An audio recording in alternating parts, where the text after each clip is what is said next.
ಪಾಕಿಸ್ತಾನದಾದ್ಯಂತ red alert ಘೋಷಣೆ ಮಾಡಲಾಗಿದೆ. In case ತುರ್ತು ಪರಿಸ್ಥಿತಿ ಆಸ್ಪತ್ರೆಗಳಿಗೆ ಸಜ್ಜಾಗುವಂತೆ ಪಾಕಿಸ್ತಾನ ಹೇಳಿದೆ.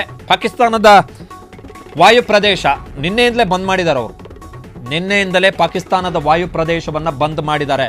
48 ಗಂಟೆ ನಿನ್ನೆಯಿಂದಲೇ ಸರ್ಜಿಕಲ್ ದಾಳಿ ಆದ ತಕ್ಷಣ ಬಂದ್ ಮಾಡಿದ್ದಾರೆ. ಕೆಲವು ಏರ್ಪೋರ್ಟ್ಗಳಲ್ಲಿ ಆಪರೇಷನ್ ಅನ್ನು ರೆಸ್ಯೂಮ್ ಮಾಡಿದ್ರು ನಿನ್ನೆ. ಬಟ್ ಇವತ್ತು ಮತ್ತೆ 48 ಗಂಟೆಗಳ ಕಾಲ ರೆಡ್ ಅಲರ್ಟ್ ಅನ್ನು ಘೋಷಣೆ ಮಾಡಿದ್ದಾರೆ.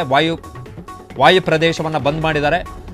ವಾಯು ಪ್ರದೇಶವನ್ನು ಇವರು ಜೊತೆಗೆ ಭಾರತ ಮಾತ್ರ ಅಲ್ಲ, ಬೇರೆ ದೇಶಗಳ ವಿಮಾನಗಳು ಕೂಡ ಪಾಕಿಸ್ತಾನದ ವಾಯು ನೆಲೆಯನ್ನು ಪ್ರವೇಶಿಸದ ಹಾಗೆ ಪಾಕಿಸ್ತಾನದವರು ನಿರ್ಬಂಧವನ್ನು ಹೇರಿದ್ದಾರೆ. ಅಲ್ಲಿ ಅವ್ರಿಗೆ ಭಯ ಇದೆ. ಆ್ಯಕ್ಚುಲಿ ಧೈರ್ಯವಂತರ ದೇಶ,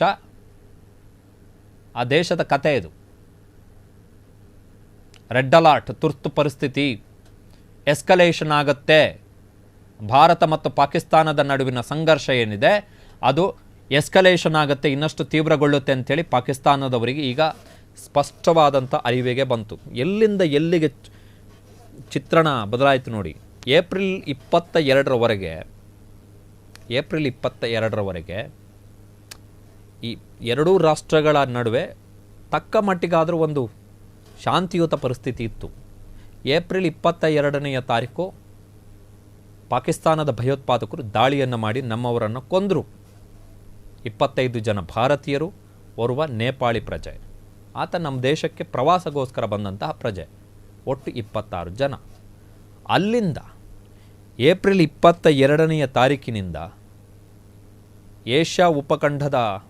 ಏಷ್ಯಾ ಖಂಡದ ಎರಡು ಪ್ರಮುಖ ರಾಷ್ಟ್ರಗಳ ನಡುವಿನ ಸಂಬಂಧ, ಸಂಘರ್ಷ ಎಲ್ಲಿಂದ ಎಲ್ಲಿಗೆ ಬಂದು ಮುಟ್ಟಿತು.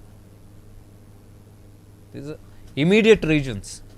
ಪಾಕಿಸ್ತಾನವನ್ನು ಹೊಡೆದುರುಳಿಸಬೇಕು, ಪಾಕಿಸ್ತಾನನ ಪುಡಿ ಮಾಡಬೇಕು, 2025 ವೇಳೆಗೆ ಪಾಕಿಸ್ತಾನವೇ ಇರಬಾರ್ದು ಅಂಥೇಳಿ ಸ್ಟೇಟ್ಮೆಂಟ್ಗಳನ್ನು ಈಗ ಫಾರ್ ಎಕ್ಸಾಂಪಲ್ ರಕ್ಷಣಾ ಸಚಿವರೇ ಹಲವು ಬಾರಿ ಹೇಳಿದ್ದಾರೆ, ನಾವು ಬಲೂಚಿಸ್ತಾನವನ್ನು ವಶಪಡಿಸ್ಕೊಳ್ತೀವಿ ಅಂಥೇಳಿ.